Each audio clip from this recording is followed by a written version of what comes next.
Alhamdulillah, serta salam tak henti-hentinya kita haturkan kepada idola kita, suri tauladan kita, Nabi besar Muhammad Sallallahu Alaihi Wasallam. Yang terhormat Ibu Kepala SMP Negeri 1 Tebing Tinggi atau yang mewakili Ibu Wakakur, Ibu Rita Mardianis SPD NPB. Yang terhormat Bapak Fasil Nasional Bapak Tumawan SPD. Yang terhormat Bapak dan Ibu Guru SMP Negeri 1 Tebing Tinggi, terima kasih sudah berkenan mendukung, mensupport acara ini. Semoga Allah membalas semua setiap kebaikan. Oke, amin. Ibu, sebelum ke materinya, izinkan saya untuk menampilkan sedikit video. Ini sedikit video apa yang kita laksanakan pada tanggal 23 sampai 27 September di Palembang. Ini beberapa guru BK dari Pagaralan, Langa, dan Tempat Lawak, kemudian Musirawas, Linggau, guru BK.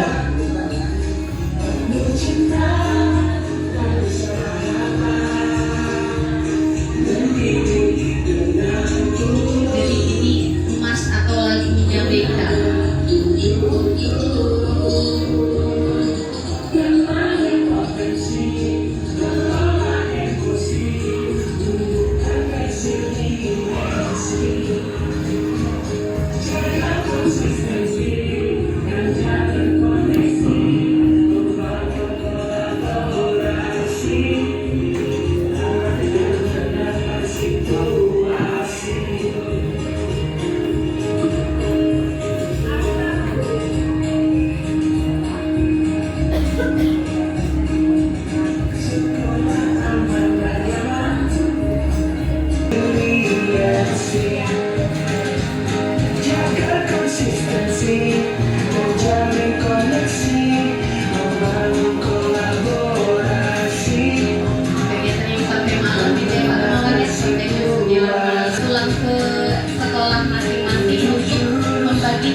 Ilmu yang sudah didapat kepada siswa. Ini saya membagikan jurus pertama itu potensi pada anak kelas 8. Ini layanan bimbingan konseling. Saya membagikan ke kelas 9.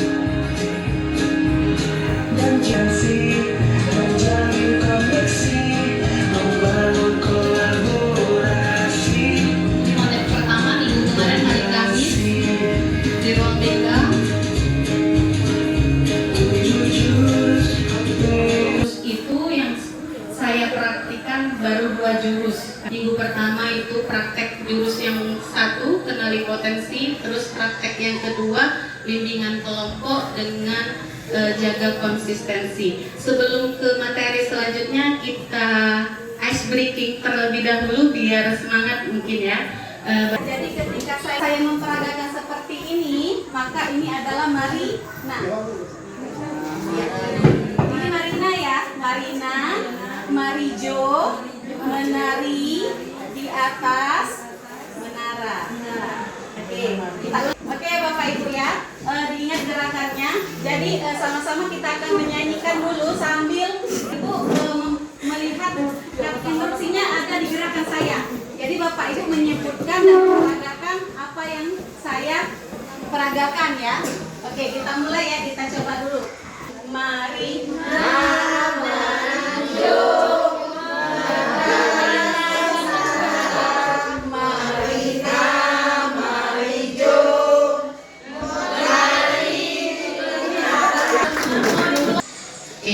Jadi Bapak Ibu, program yang kemarin kami ikuti sebenarnya itu tidak terkhusus untuk guru bimbingan dan konseling saja. Program tersebut merupakan pelatihan peningkatan kompetensi. Ini tidak terkhusus sebenarnya untuk guru BK.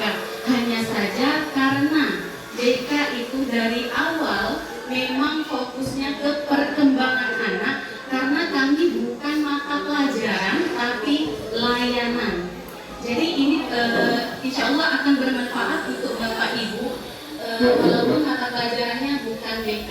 Jadi ada 7 jurus yang kemarin kami pelajari. Yang pertama itu kenali potensi, yang kedua kelola emosi, yang ketiga tumbuhkan resiliensi, yang keempat jaga konsistensi, yang kelima jalin koneksi, yang keenam membangun kolaborasi, dan yang ketujuh menata situasi. Bapak Ibu, selanjutnya kenali jurus BK bagi guru non BK. Jadi mungkin kemarin Bapak Ibu guru insya Allah sama ya Bapak Ibu, yaitu mendampingi, memfasilitasi, memotivasi siswa. Dan ini bukan hanya kerja bimbingan dan konseling. Jadi mohon dicatat, kami bukan kotak sampah, kami bukan polisi sekolah, tapi insya Allah fungsinya sama. Yang kedua, semua guru wajib menciptakan lingkungan belajar yang aman dan nyaman. Jadi Bapak Ibu, lingkungan belajar yang aman dan nyaman itu insya Allah semua guru seluruh kita itu bertanggung jawab. Yang ketiga, memberikan bimbingan dasar. Bimbingan dasar ya, itu bukan bimbingan dan konseling. Bimbingan dasar seperti contoh Pak Bambang pernah misalnya ada sampah nak kumur yang dibuang ke kotak sampah, atau ibu-ibu nak sepatunya dipakai, itu kan bimbingan dasar. Tidak perlu harus guru BK loh yang harus seperti itu. Nah, atribut sekolahnya tidak harus guru BK, tapi kita semua bertanggung jawab untuk memberikan bimbingan dasar tersebut. Yang terakhir, bertanggung jawab membantu siswa untuk mandiri. Ya, jadi seperti saya yakin seluruh guru SMP 1 Tebing Tinggi ini sudah memberikan contoh kemandirian kepada anak-anak. Jadi sekali lagi itu bukan hanya guru BK memberikan kemandirian. Oke, lanjut. Apa yang terlintas? Boleh berpendapat, tunjuk tangan Bapak Ibu. Silakan. Terima kasih kesempatannya. Ini kalau tidak salah persepsi, tidak semua binatang itu bisa naik ke atas. Benar, setuju ya Bapak Ibu ya. Ya, Ada sesuai lagi? dengan potensinya masing-masing. Oke. Terima kasih. Terima kasih. Ada yang berbeda? Sama ya, sama. Iya, kalau kita hanya memberikan instruksi semua naik ke pohon, apa kabar ikan? Nah, naik pohon. Seperti itu juga, iya, gajah. Seperti juga anak peserta didik kita ya Bapak Ibu, semua memiliki potensi yang berbeda dan memiliki gaya belajar yang berbeda. Jadi tidak bisa kita samaratakan. Harus kita cari, makanya kalau misalnya beberapa kelas kita ada pohon bakat, minat, dan karir. Itu untuk mendeteksi dini bakat apa yang dimiliki oleh peserta didik, minat apa dan karir apa yang dia inginkan sesuai dengan potensinya. Jadi di praktik yang pertama saya memakai jurus 1 yang tadi kenali potensi. Saya membagikan kepada siswa potensi apa yang mereka miliki, kemudian dari hasil dari potensi yang dimiliki, gaya belajar seperti apa yang harus mereka punya biar mendukung potensi yang dia miliki. Akhirnya bermuara pada sekolah lanjutan apa yang harus mereka ambil. Misalnya nih, ada 8 kecerdasan ya Bapak Ibu ya, mungkin ada sudah beberapa yang mengenali kecerdasan estetik, personal, interpersonal. Itu ada 8 kecerdasan yang sudah saya bagikan ke siswa itu pada minggu pertama di bulan Oktober.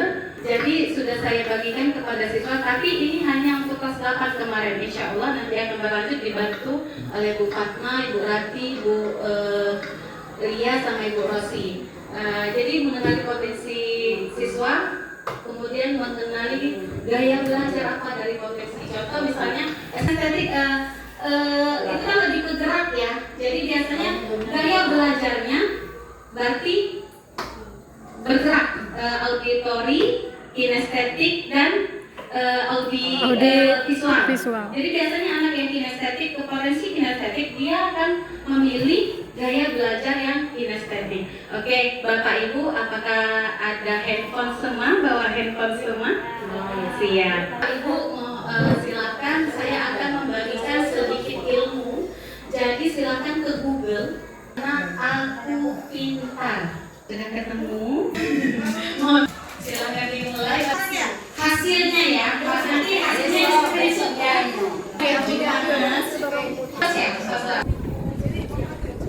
Baiklah, hasil yang saya dapatkan yaitu 96% linguistik dan 96% spasial. Teori kecerdasan majemuk atau multiply intelligences dikembangkan oleh Howard Gardner dengan mendefinisikan intelijensi sebagai kemampuan untuk memecahkan persoalan dan menghasilkan solusi dalam situasi yang nyata. Gardner menemukan 8 macam intelijensi, yaitu kinestik, interpersonal, verbal atau linguistik, logis atau matematis, naturalis, intrapersonal, visual atau spasial, dan musikal. Kira-kira yang sekarang didapat hasil dari aku pintar yang kopi ini dengan karir yang sekarang dilakoni, apakah menyambung atau tidak? Bisa ya? 50% sudah menyambung. Menyambung ya, karena tadi kecerdasan spasial dan kecerdasan Spasial dan linguistik. bahasa Indonesia. Iya. Mendekat yang disukai. Berarti balance ya. Tepuk tangan untuk Ibu Dewi sebelumnya. Satu door prize untuk Ibu Dewi ya.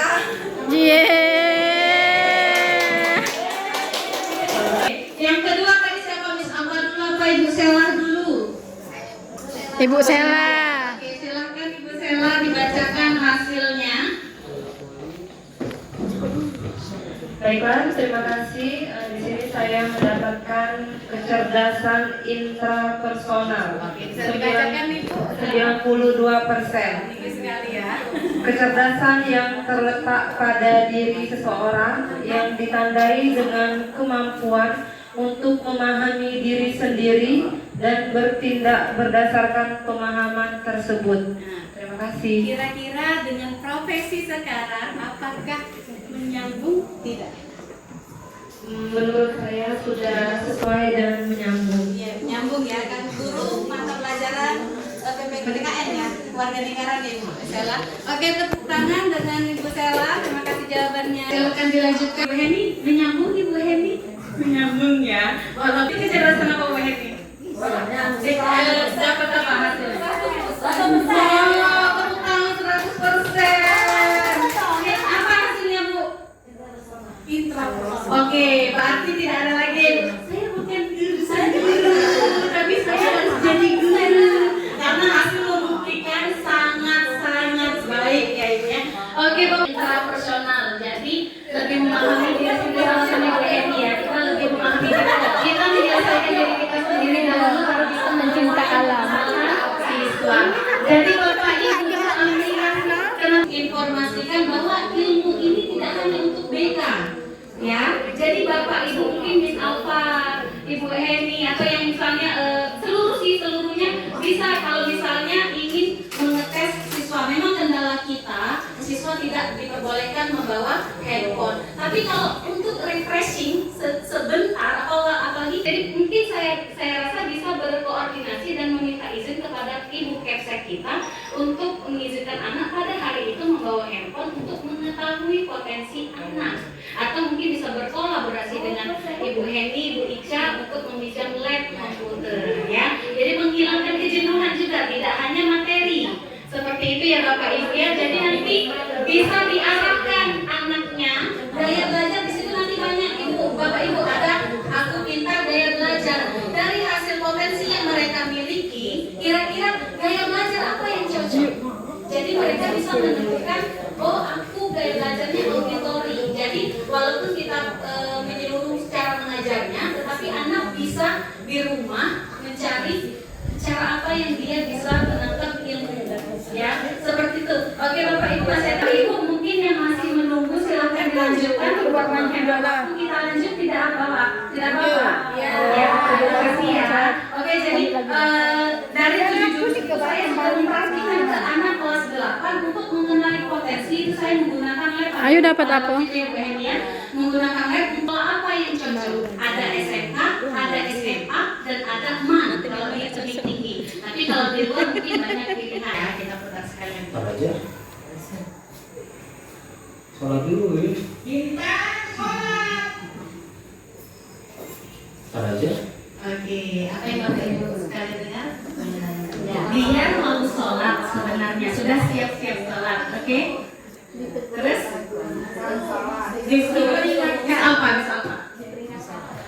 Oke, dari video ini seperti kita biasanya ya Bapak Ibu sebagai seorang anak itu kalau misalnya ingin hendak melakukan sesuatu, misalnya kayak saya sendiri di rumah itu pengen nyapu tapi tiba-tiba kena suruh apa nyapu, nah itu menjadikan kita males, jadinya nggak mau, padahal udah niat. Benar. Ada suruhan jadi nggak usah deh.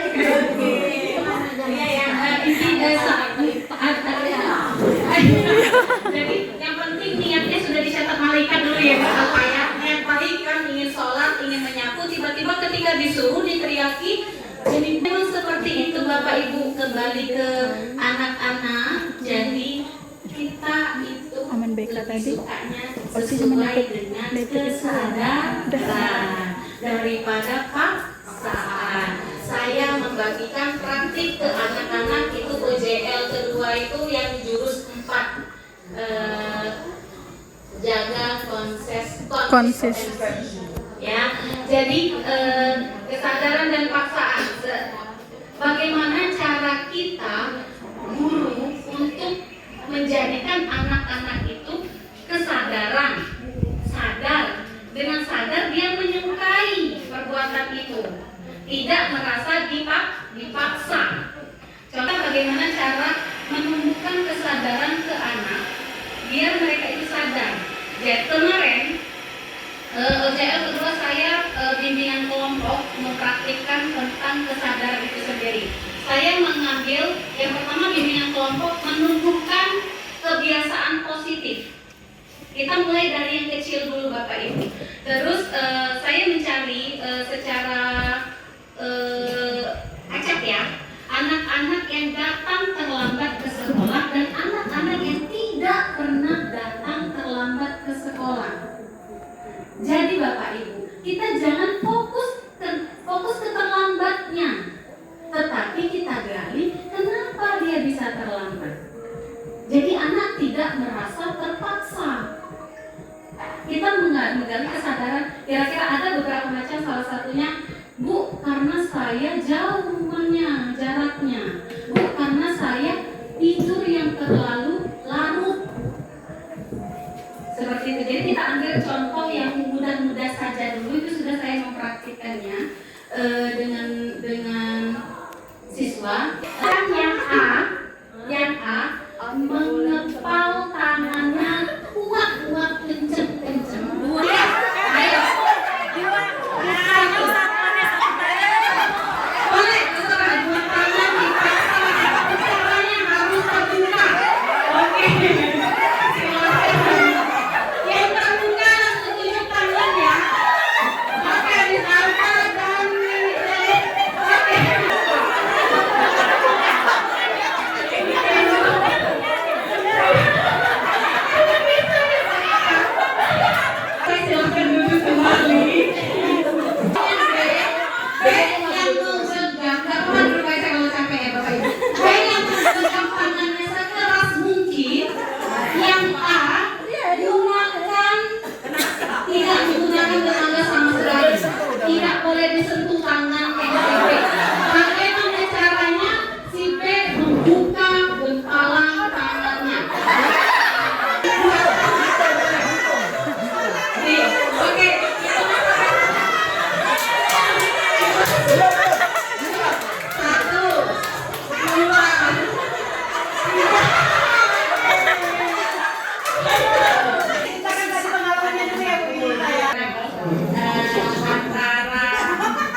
lebih susah dibanding dengan paksaan.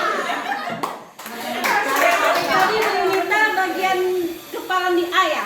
Yang dibuka secara paksa ya? Apa yang Ibu Yunita rasakan? Ada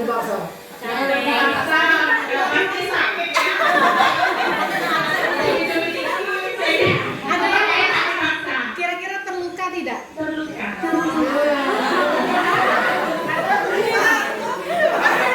Baik. Karena kalau belajar itu siswa bisa di mana saja, kapanpun, dan dengan siapapun. Tapi ketika mendidik itu cukup sulit untuk kita. Memang kita harus mengakui, saya saja selaku guru BK pun sangat sulit untuk menumbuhkan rasa kesadaran.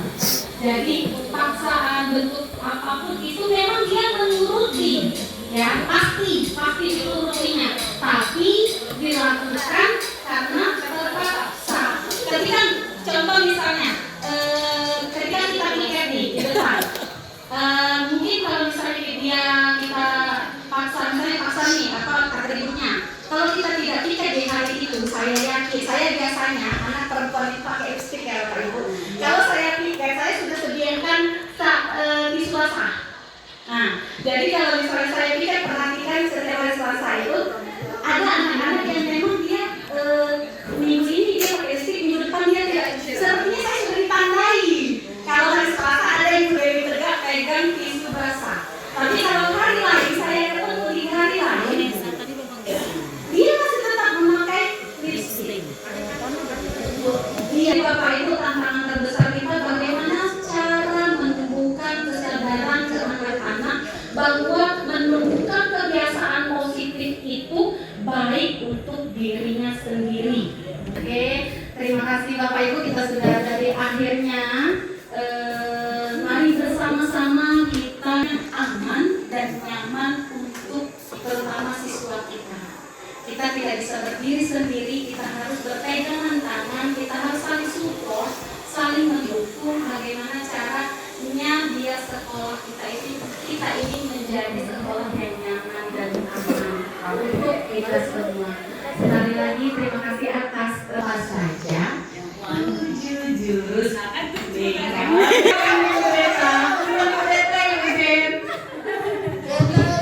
Terima kasih Bu Dewi. Pengurus BK hebat.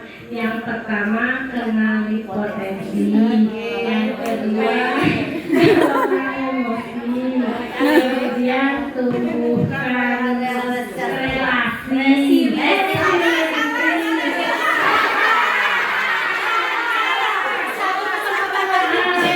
Yang keempat jaga konsistensi, yang kelima tumbuhkan relasi. Lagi membangun kolaborasi, yang terakhir menakar situasi. Terima kasih Bapak Ibu sekalian, demikianlah hasil dari kami mengikuti kita untuk kompetensi Merdeka. Dan sudah saya praktikkan 2 jurus, insya Allah nanti 5 jurusnya akan menyusul. Doakan kami, kita sama-sama untuk menuntaskan semuanya, karena tanggung jawab siswa itu amanahnya ke kita semua ya Bapak Ibu ya. Mohon bantuannya juga, kalau misalnya bosen, nantinya Pak Kumawan akan menambahkan sedikit. Terima kasih. Baik, Bapak Ibu. Assalamualaikum warahmatullahi wabarakatuh. Senang sekali hari ini saya bisa bersilaturahmi dengan Bapak Ibu guru SMP Negeri 1 Tebing yang luar biasa. Semangatnya, serunya, sampai saya pun ketawanya ngakak. Tak sadar melihat Bapak Ibu yang semangat. Tepuk tangan untuk kita semua. Langsung saja yang kami hormati, yang terhormat Bu Kepala Sekolah yang dalam hari ini tadi diwakili oleh Bu Rita, yang terhormat Ketua kami, Ketua MDBK kami, Pahlawan Bu Fatma, senior kami, kemudian saya dan ibu-ibu guru yang luar biasa. Saya melihat inilah salah satu bentuk dukungan kepada rekan yang sedang pelatihan, yang sedang berjuang menyelesaikan pelatihan. Dengan datang seperti ini adalah salah satu bentuk dukungan kepada rekan. Itu luar biasa. Perkenalkan, nama saya Muhammad Sabitra, kalau asal dari Musirawas, dan di sini saya ditugaskan oleh BGTK Sumatera Selatan untuk menjadi fasilitator BK di Patlawang ini. Ketemu Bapak Menteri, bisa foto, bisa bersalaman, bisa melihat langsung pidato, itu mengangkat bahagia. Layanan bimbingan. Nah, di mana menurut Bapak Menteri satu kunci pendidikan, meningkatkan kualitas pendidikan negara kita, siswa-siswi kita, murid kita, itu adalah yang pertama itu meningkatkan kualitas guru-gurunya dulu. Ketika kualitas guru-gurunya itu bagus, insya Allah berdampak kepada siswa untuk bisa meningkat Bapak Ibu. Nah, yang bisa saya sampaikan, kurang dan lebihnya saya mohon maaf. Saya ini wassalamualaikum warahmatullahi wabarakatuh. Itulah tadi penyampaian materi oleh Ibu Dewi dan Bapak Tumawan. Kepada Ibu Dewi dan Bapak Tumawan diucapkan terima kasih atas ilmunya yang semoga bermanfaat bagi Bapak Ibu semua. Wassalamualaikum warahmatullahi wabarakatuh.